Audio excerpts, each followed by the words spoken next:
আমার মনে হয় তুমি অনেক নার্ভাস। তুমি যে আমাকে লুকায় লুকায় দেখো, এটা কিন্তু আমি ঠিকই বুঝতে পারি। সরি। সরি কেন? আর আর হবে না। দেখো, আমার খুব ভালো লাগতো তুমি যদি নিজে থেকে এসে আমার সাথে কথা বলতো।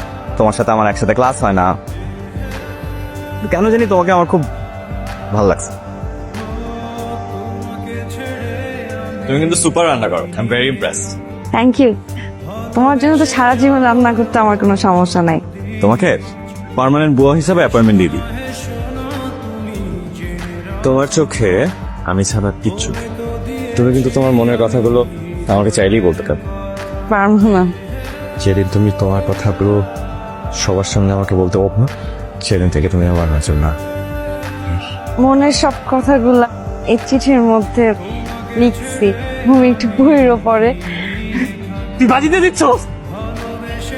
ও মারে, কি প্রেমের চিঠি! এই রাত বাজিতে দিচ্ছে। তুই যে একটা জিনিস মামা, তোরে আমার সেলুট।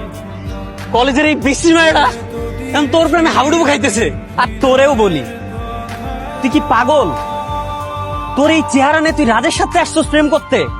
আয়নায় তুই নিজের চেহারাটা দেখছো, আর আয়নাও তো তোরে দেখলে লজ্জা পাবে। তোর নাম যেমন খ্যাত, তুই নিজেও একটা খ্যাত। লজ্জা করে না? আবার আসছিস রাজের সাথে প্রেম করতে? হাট! একদম কাঁদবি না, একদম কাঁদবি না। যে কাউকে দিয়ে পাঠিয়ে দিল তো। আপনি হইলেন আঙ্গু স্পেশাল কাস্টমার। খাবারের বিলটা কত এসেছে বলেন, আমি অফিস থেকে বলছি অনলাইনে ট্রান্সফার করে দিতে। 3000 with 50%. Okay sure. Oh, by the way, এটা আপনার জন্য। ওকে, থ্যাংক ইউ। কে আপনি এখানে? আপনাকে অ্যালার্ম দিয়ে আসতে হবে নাকি? না না, নট রিয়েলি। মানে একটা ফোন করে তো আসতে পারে। কিন্তু আমি তো আপনার কাছে আসি। আমি এসেছি আপনার রেস্টুরেন্টে কফি খেতে। আপনার কাছে আসলে কিন্তু আপনাকে জানিয়ে আসতাম। আপনার মন খারাপ থাকলে আপনাকে আরো বেশি সুন্দর লাগে। আপনার সবকিছুই ঠিক আছে, কিন্তু ব্লাডে একটু হিমোগ্লোবিনটা কম। ওষুধটা আমি না দেই, রেফার ডক্টরের কাছে যান, উনি কি অবস্থা আপনার? আপনারা এতদিন ধরে বলতেছি আপনি আসেন না। আর বান্ধবী ছাড়া কি রেস্টুরেন্টে আসা যায় না নাকি? এতদিন ধরে মানে কতদিন? উনি তো প্রতিদিন আমাদের অফিসে গিয়ে খাবার দিয়ে আসে। আরে না, কি আর করে মানে এর থেকে আমরা রেমিনেশন কি লাগে? আসেন না, বসেন, কি খাবেন? আসেন। হাতটা নামান। এইভাবেই তোলেন। ট্রেনে ফুরসত না। না, সেরকম কিছু না। দেখেন কেমন হয়েছে ছবিটা, একদম হুবহু আমার মতো এঁকেছে না? ও হচ্ছে আমার কাজিনের ফ্রেন্ড, খুব সুন্দর ছবি আঁকে। আমি তো অনেক খুঁজতেছিলাম যে ওকে পাই না কেন। আজকে রাস্তার মধ্যে ওকে পেয়ে গেলাম, তারপর ধরে নিয়ে আসলাম, বললাম যে তোকে আমি কফি খাওয়াচ্ছি, তুই আমাকে ছবি তুলে দে। এই যে দেখেন কি সুন্দর ছবি এঁকে দিয়েছে। হ্যাঁ, খুব সুন্দর। তোমার ছোট ভাই? হ্যাঁ, ওর মারাত্মক ট্যালেন্ট আছে। আপনি আসেন না, আপনাকে অনেক সুন্দর করে ছবি এঁকে দিবে, একদম আপনার মতোই হবে। আসেন আসেন। এত দেরি করলেন কেন? কখন থেকে আমি আপনার জন্য অপেক্ষা করছি।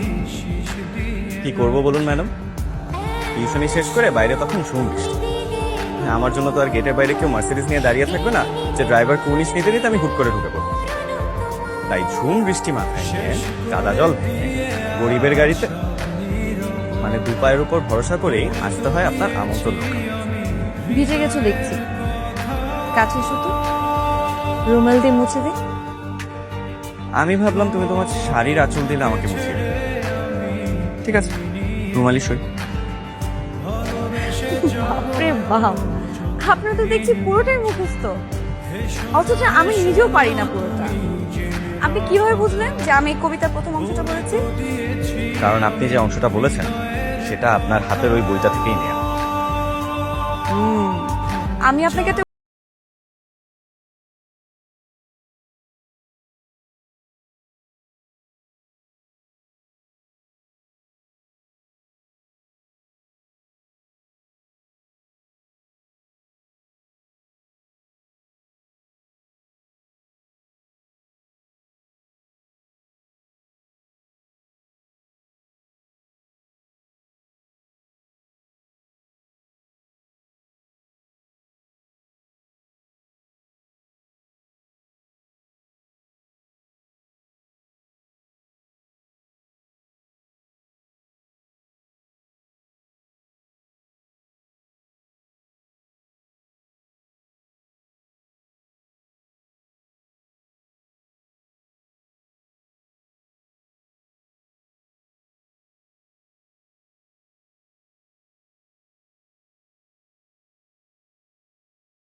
কে আমাদের মাঝে আমাদের হারিয়ে যাওয়া বন্ধু ফিরে এসেছে।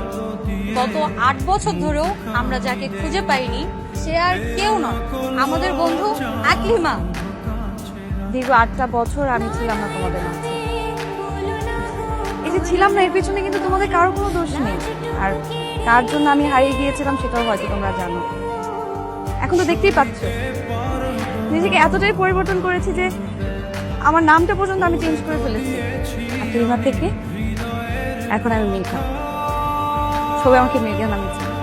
এখন আর কেউ না আমাকে ডেকে বলে না যে এই তুই বিচ্ছি, তুই কুচ্ছি, তুই সর। এখন সবাই আমাকে বলে দেখ দেখ মেয়েটা খুব সুন্দর, এই টাকা একজন আরেকজনকে ডেকে বলে। সে আগের ওই বুলিংটা আমি এখন আর শিকার হতে হয় না আমার। কিন্তু একটা কথা কি তোমরা জানো, সৃষ্টিকর্তা না প্রত্যেকটা মানুষকে সুন্দর বানায়। তখন আমাদের এত সুন্দর স্কিনটা না ওই মাটির সাথে মিশে যাবে। বেঁচে থাকবে কি জানো, আমাদের ওই চরিত্র, আমাদের মন, আমাদের ব্যবহার। তুই মনে এত কষ্ট নিয়ে চলে গেছিস, আর একটা দিন যদি তুই থাকতি তাহলে তুই কখনোই চলে যেতি না। রাজ তোকে সত্যি সত্যি অনেক ভালোবাসতো। এই আকলিমা তুই? আকলিম আজকে আসেনি, তুমি ওকে কালকে যে পরিমাণ অপমান করছো, ক্লাসে আসার কোনো পরিবেশ থাকতো? দেখো আমি যা করছি তা আমি করি নাই, আমার বন্ধু বান্ধব করছে। তোমরা আমাকে শুধু শুধু ভুল বুঝতেছো। আমি ওকে খুঁজতেছি, আমি সরি বলার সুযোগটা তো দিবা। তুই মনে হয় দিনের বেলা টস বেলা কি মানে খুঁজতেছস? ডাস্টবিনের মাল ডাস্টবিনে এত চিন্তা করে লাভ। তুই আমার মালিকান, তুই বাজি লাগোস নাই? বাজি লাগছিস বল। আমি 2 সপ্তাহ পরে ওরে দেখে বলছি না, আমি ওরে কোনোভাবেই কষ্ট দিতাম না। তাই বলে তুই একটা বস্তির মায়ের জন্য আমার গায়ে হাত তুলবি? এই ভাই! ম্যাম আমি তো ওকে ডিস্টার্ব করবো না, আমি তো সরি বলার জন্য ম্যাম প্লিজ। এটা আকলিমাদের বাসা? এরকম নাই, চলে গেছে। চলে গেছে মানে কই চলে গেছে? দেখো আমি কিন্তু ওকে সত্যি সত্যি ভালোবাসছিলাম, আমার ভালোবাসা কোনো দিক থেকে মিথ্যা ছিল না। হ্যাঁ আমি আমি আমি বাজি ধরছিলাম, ওর সাথে মিশার পরে আমি সত্যি সত্যি ওর প্রেমে পড়ে গেছি। আর আকলিমার সাথে আমার নিজেরও কোনো যোগাযোগ নেই। আমি জানলে আপনাকে অবশ্যই বলবো। তোমার হয়তো জানো না, তোমার চলে যাওয়ার পর আমি প্রতিদিন একটু একটু করে ভেঙে পড়েছি। যতবার তোমার কথা মনে পড়েছে ততবার নিজের প্রতি ঘৃণা জন্মেছে।